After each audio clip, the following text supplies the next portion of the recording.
और आप दोस्तों, मैं हूं एम ए वाजिद। आप देख रहे हैं पैगाम टीवी प्राइम टाइम में। आज हम बात करेंगे धर्मिंदर की।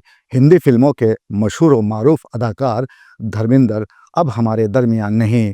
आज सुबह की पहली सातों में वो देहांत कर गए। उन्होंने हिंदुस्तानी फिल्मों में अपनी अदाकारी से करोड़ों लोगों के दिल जीते और सैकड़ों फिल्मों में काम किया। कई मर्तबा वो बीमार हुए, उसके बाद उनकी झूठी खबरें फैलाई गईं और उन्हें मुर्दा करार दिया गया। ताहम आज वो हमारे दरमियान नहीं रहे। पेश है धर्मिंदर पर हमारे नुमाइंदे काजिम अली की मुंबई से एक खास रिपोर्ट। ट्रैफिक सिग्नल पर भीख न दें, सिग्नल पर भीख देकर भिखमंगों की हौसला अफजाई ना करें। जिम्मेदार शहरी बने और ट्रैफिक कवायद की पाबंदी करें। मुझे दर्द दिल का पता न था, मुझे आप किस लिए मिल गए। बॉलीवुड के लेजेंडरी अदाकार धर्मिंदर 89 बरस की उम्र में इंतकाल कर गए। बॉलीवुड के हीमैन के तौर पर मशहूर धर्मिंदर का फिल्मी कैरियर 6 दहाकों पर मुहित था, जो हिंदी सिनेमा की एक शानदार विरासत की अक्कासी करता है। उन्होंने अपनी बेहतरीन अदाकारी से कई फिल्मों को जिला बख्शी। उनकी कामयाब तरीन फिल्मों में फूल और पत्थर के अलावा शोले भी है, जिन्हें मद्दाह आज तक नहीं भूले। मरहूम अपनी अहलिया हेमा मालिनी के साथ 6 बच्चों को सोगवार छोड़ गए। शाम को दिल मेरा खो गया। जब तक हिंदी फिल्म इंडस्ट्री और सिनेमा का वजूद बाकी है, अजीम अदाकार धर्मिंदर का नाम जिंदा रहेगा। अपने दौर के कामयाब और मकबूल तरीन फिल्मी हीरो धर्मिंदर ने एक तवील अरसे तक करोड़ों फिल्म बीनों के दिलों पर राज किया है। आया है मुझे फिर याद वो जालिम। धर्मिंदर महरूम और महकूम तबके के हीरो थे। जब वो पर्दे स्क्रीन पर जालिम को अपने मखसूस अंदाज में ललकारते तो उनके बेबस और लाचार मद्दाहों की कुचली हुई आवाजों को तस्कीन मिल जाती। मर्दाना वजाहत से मालामाल धर्मिंदर ने जब दिलीप कुमार को फिल्मी पर्दे पर देखा तो उनके दिल में ये ख्वाहिश जागी कि वो भी हीरो बने। कहीं से मौत को लाओ कि गम की रात कटे। धर्मिंदर ने अपने फिल्मी सफर का आगाज 1960 में किया। हालांकि कुछ बड़ी फिल्में ईस्टमैन कलर में बनाई जा रही थीं, लेकिन धर्मिंदर को वही ब्लैक एंड व्हाइट छोटे बजट की फिल्में मिलने लगीं। लगातार 5 सालों तक उन्होंने फिल्मी मैदान में धक्के खाए। कई फिल्में फ्लॉप हो गईं, लेकिन 1965 अगस्त का महीना उनके लिए खुशी लेकर आया। उनकी फिल्म फूल और पत्थर रिलीज हुई, जिसमें उनके साथ मीना कुमारी ने काम किया था। ये वो फिल्म थी जिसकी वजह से हिंदी सिनेमा में धर्मिंदर की पहचान बन गई। इसी फिल्म में उन्होंने अपनी शर्ट उतारी थी। उसके बाद उन्हें ही मैन कहा जाने लगा। यहाँ से शुरू होता है धर्मिंदर का फिल्मी सफर। बाद अज़ां उन्होंने कभी पीछे मुड़कर नहीं देखा, काम करते रहे और कामयाब कहलाए। ताहम नक्कादों ने उनके ताल्लुक से कहना शुरू कर दिया था कि धर्मिंदर को अदाकारी नहीं आती, लेकिन वो पहलवान किस्म का हैंडसम लड़का जरूर है। हम सफर मेरे हम सफर, पंख तुम परवाज़ हम। 1965 से 1982 तक वो बतौर हीरो काफी मकबूल रहे।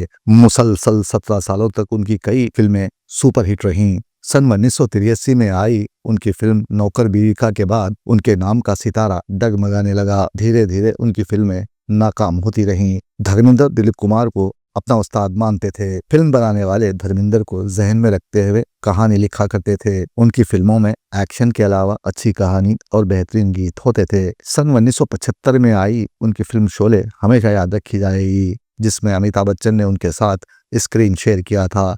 ये फिल्म सुपरहिट साबित हुई।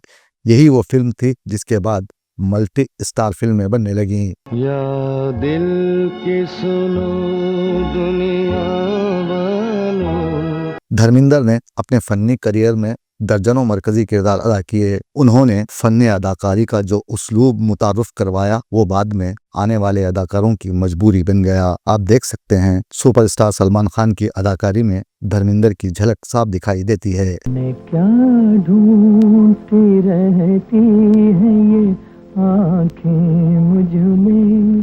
धर्मिंदर ने अपने चाहने वालों को जहां खूब हंसाने की कोशिश की, वहीं अपनी अदाकारी से उनमें इनकलाब की उमंग भी पैदा की थी।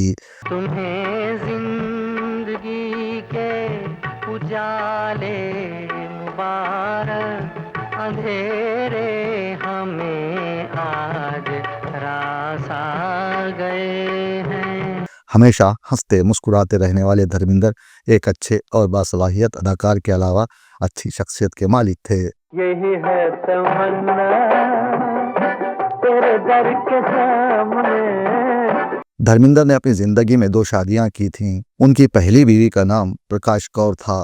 हेमा मालिनी के साथ उन्होंने बहुत सी फिल्मों में काम किया। जब हेमा मालिनी शादी की उम्र से आगे निकल गईं और अपनी बका की फिक्र में मायूस हो चुकी थीं, तो ऐसे में धर्मिंदर ने अपनी दोस्ती निभाई और हेमा मालिनी से शादी कर ली। दोनों मुसलमान हो गए। किसी शायर की गजल ड्रीम गर्ल, किसी झील का कंवल ड्रीम गर्ल। सन 2012 में धर्मिंदर को उनकी फिल्मी खिदमात के इवज में पद्म भूषण अवार्ड से नवाजा गया।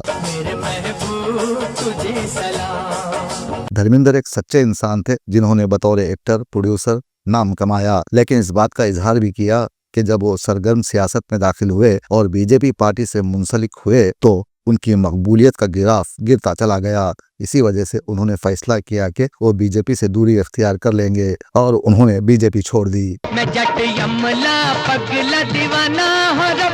पिछले कई माह से धर्मिंदर की तबीयत नासाज चल रही थी। आज एक हंसने हंसाने वाले खूबरू अदाकार की मौत वाक़ई हो गई। फिल्मी दुनिया उनकी खिदमात के एवज में उन्हें हमेशा हमेशा याद रखेगी।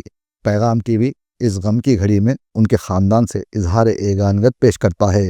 आखिरी गीत मोहब्बत का सुना लूं, दे तुझको नैन दीवाने। आया सावन क्या मिलिए ऐसे लोगों से जिनकी फितरत छुपी रहे। मेरे दुश्मन तू मेरी, कैसे जीते हैं भला हमसे सीखो ये अदा। तुम सबसे हंसी हो और सबसे जमा हो, आज मेरी नजर में आई हो आई हो। दिल कहे रुक जा रे रुक जा, यहीं पे कहीं साथिया नहीं जाना कि जीना लगे। ओ आज मौसम बड़ा बेईमान है, बड़ा कर ना सके हम प्यार का सौदा। धर्मिंदर के कई मुकालिमे आज भी उनके मद्दाह दोहराते हुए खुशी महसूस करते हैं। मैं भी तेरे खून की कसम खाकर कहता हूँ, एक एक को चुन चुन के मारूंगा, चुन चुन के मारूंगा। भगवान के घर में हम गरीबों के लिए इंसाफ नहीं, पाप धन दौलत वाले करें, सजा हम गरीबों को भुगतनी पड़े। जमीन हमारी माँ है, माँ कहती है मेरे बच्चों एक दाना मेरी झोली में डाल दो, मैं तुम्हें 1 का 1000 करके दूंगी।